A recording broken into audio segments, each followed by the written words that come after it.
Fala pessoal, tudo bem com vocês? Yuri Alberto garante a vitória do Corinthians sobre o Flamengo no Maracanã e garante o time também na fase de grupos da Libertadores. Isso muda tudo a partir de agora. Robert Renan mais uma boa atuação e teve lance polêmico também. Chega mais, eu sou o Chico Garcia, inscreva-se no canal e vamos juntos!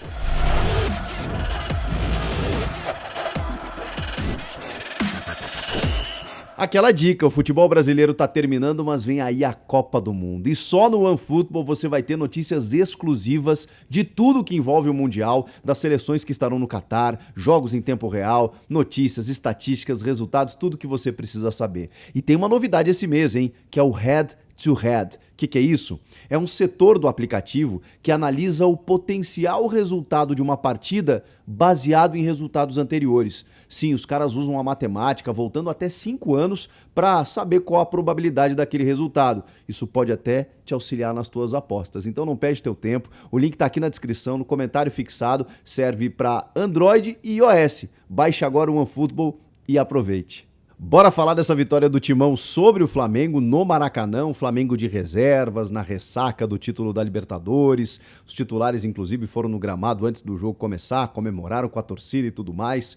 O Dorival Júnior preservou bem a rapaziada, colocou apenas alguns titulares, né? 3, o João Gomes, o Everton Ribeiro e o Rodinei. Inclusive a torcida cantando "Fica, Rodinei", o cara marcou o gol de pênalti do título da Copa do Brasil sobre o próprio Corinthians. Participou da jogada do gol do Gabigol lá na final da Libertadores diante do Atlético Paranaense, está com moral e faz uma temporada muito boa realmente. E o Everton Ribeiro é um jogadoraço, né? Esse não descansa nunca, né? Enquanto os outros estão, enfim, alguns de férias já, outros já pensando em Copa do Mundo, aquela coisa toda. O Everton Ribeiro também, né? Também provavelmente estará na seleção, entrou no segundo tempo. E aí era um reserva bem interessante, né? Porque o Flamengo reserva é um time que joga muito pelos lados do campo, com a velocidade do Everton Cebolinha e do Marinho. Não só a velocidade, mas qualidade técnica também, especialmente do Cebolinha pelo lado esquerdo. Mas tem outros jogadores também, essa molecada, Matheus França, Vitor Hugo, jogadores muito interessantes. Que a dupla de zaga bem consistente, né? O Fabrício Bruno errou no gol do Yuri Alberto, mas é um bom zagueiro, ao lado do Pablo também, o Ayrton Lucas na esquerda, o Mateuzinho na direita, enfim, um time interessante, um time bem interessante.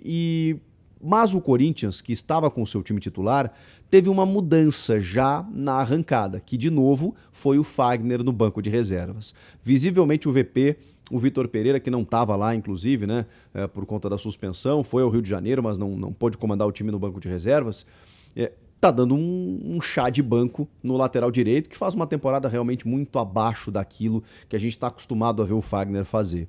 Ele entrou nos minutos finais, 37, acho que do segundo tempo, entrou no lugar do Giuliano, quando a formação já era de 3 zagueiros, né, com o Gil mais pela direita, o Balbuena centralizado e o Robert Renan mais pela esquerda, com o Fábio Santos ainda no jogo.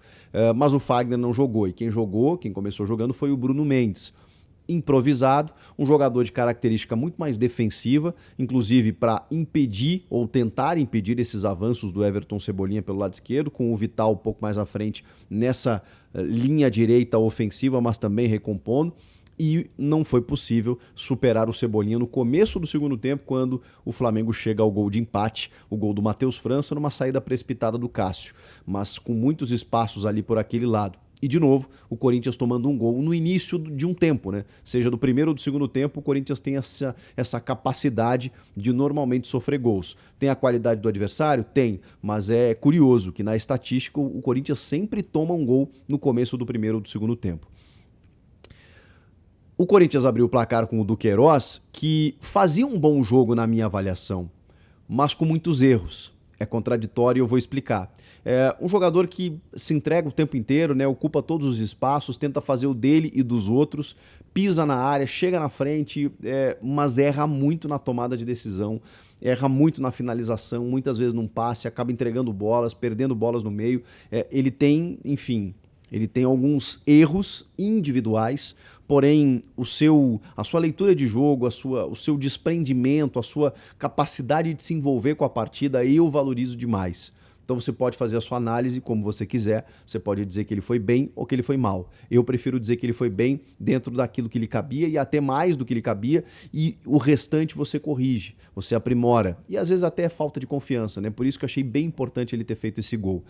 O Corinthians abre o placar com méritos numa jogada do Vital pelo lado esquerdo, ele estava jogando pela direita, mas caiu pelo lado esquerdo, e consegue ali colocar à frente no marcador. O Corinthians já tinha chegado outras vezes com o Yuri Alberto numa baita jogada em que ele vem buscar o jogo, né? Porque tá percebendo a dificuldade, consegue tirar a defesa e de perna esquerda obriga o Hugo a fazer uma baita defesa. O Juliano já tinha metido uma bola na trave e aí a bola sobra para o Roger Guedes, que finaliza em cima do Hugo. O Hugo faz uma defesa interessante com o pé embaixo, mas o Roger Guedes acaba perdendo o gol.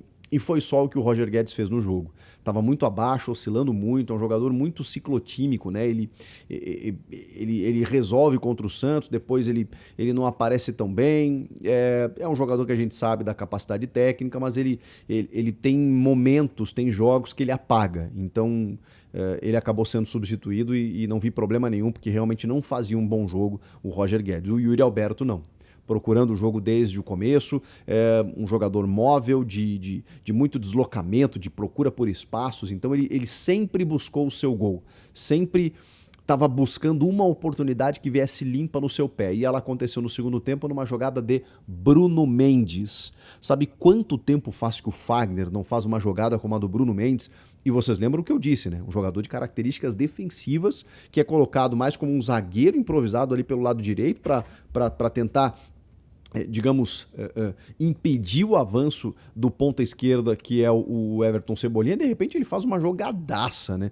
Passando por vários marcadores, trombando e tal, chegando na frente, e lança o Yuri Alberto, que num tapa tira o Fabrício Bruno e de perna esquerda faz o gol. Belíssimo gol do Corinthians, belíssimo gol do Yuri Alberto, que é um centroavante diferenciado, camisa 9 mesmo, sabe fazer gol e tem contrato até o meio do ano que vem. O Corinthians vai ter que se virar para ficar com ele, porque ele resolve. E tem só 21 anos.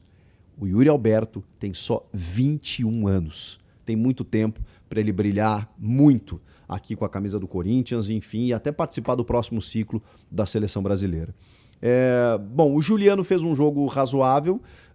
Claro que o Renato Augusto é o titular da posição e me espanta ele de novo não começar. Não sei se o Vitor quis prepará-lo para segundo tempo, mas agora acabou a preservação, né, gente? A temporada acabou, faltava um objetivo e ele aconteceu, ele veio, e é sobre isso que eu queria falar. O Corinthians, com essa vitória, se garante na fase de grupos matematicamente, chega a 61 pontos. Vocês vão lembrar que na última rodada o Corinthians foi prejudicado pela arbitragem num gol do Yuri Alberto, que estava completamente legal e que o VAR anulou.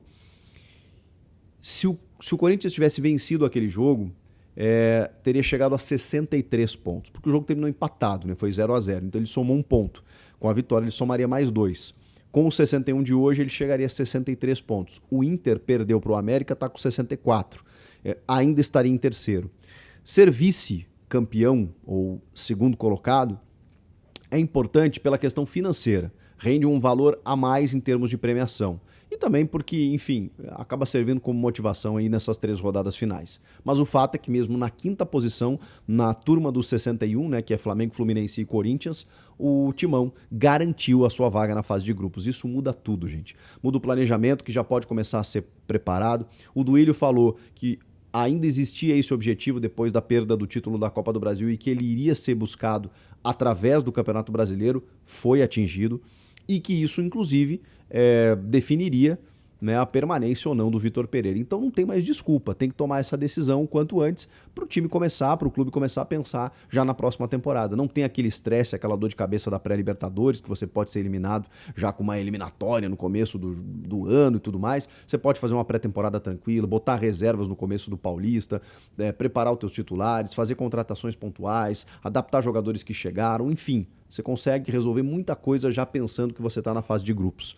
E ela começa, óbvio, pela escolha do técnico, né? Vai ou não vai? Isso tem que ser decidido logo. O que faltou falar do jogo foi o pênalti não marcado do Balbuena, né? É um lance discutível porque o Balbuena está de costas e tentando usar um braço de apoio, né? Quando a bola acaba batendo no seu braço. Gente, eu vou usar aqui o mesmo critério que eu utilizo, pelo menos na análise, de cobrar os árbitros que mantenham o critério da marcação de pênalti ou não. O Ramon Abate-Abel não entende como pênalti e o VAR provavelmente concorda com ele e segue o jogo. Eu marcaria.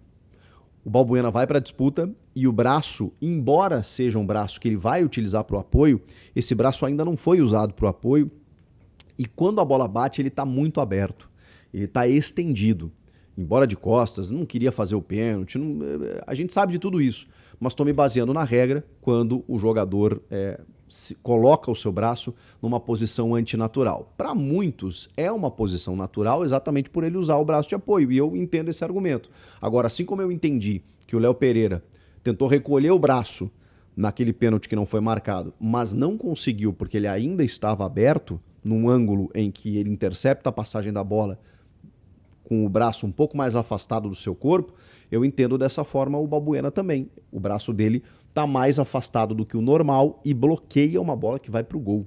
Então, para mim, isso é pênalti. Enfim, é só uma opinião. O árbitro resolveu, o VAR resolveu não marcar. Já tem até zoeira aí dizendo que bateu na barriga. Fica nessa. O importante é que o Corinthians não tem nada a ver com isso. Conquistou os 3 pontos e se garantiu na fase de grupos. E o Flamengo também, né? Comemorou, a torcida perdeu o jogo, a torcida comemorou, fez festa e tal, porque o Flamengo foi campeão da Libertadores, foi campeão da Copa do Brasil, mas o Corinthians ganhou 6 pontos sobre esse Flamengo. Venceu na Neoquímica Arena, venceu no Maracanã também, e era importante vencer pela fase de grupos para definir de uma vez por todas a situação do Vitor Pereira, começar a pensar nos reforços, quem vai embora, quem não vai e tudo mais, e também para dar aquela, digamos assim, ganhamos do Flamengo. Era reserva e tudo mais, mas o Flamengo incomodou na Libertadores, incomodou na Copa do Brasil. Bom, o Corinthians fez a sua parte e venceu o jogo no Maracanã, e era o que precisava fazer. E aí, o que vocês acharam do jogo? Comenta aqui, inscreva-se no canal e eu volto na próxima. Tchau!